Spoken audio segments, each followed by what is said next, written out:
தமிழர்களின் 12 வகை உணவு பழக்கவழக்கங்கள். அருந்துதல், மிக கொஞ்சமாக சாப்பிடுவது.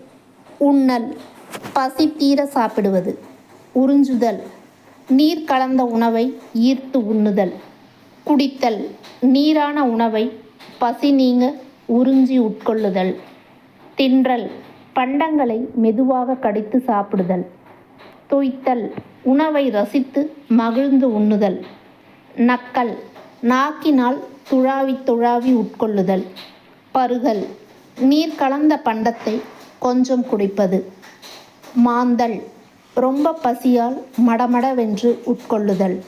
கடித்தல், கடினமான உணவுப் பொருளை கடித்தே உண்ணுதல். விழுங்கல், வாயில் வைத்து அரைக்காமல் அப்படியே உள்ளே தள்ளுவது. முழுங்கல், முழுவதையும் ஒரே வாயில் போட்டு உண்பது. நன்றி.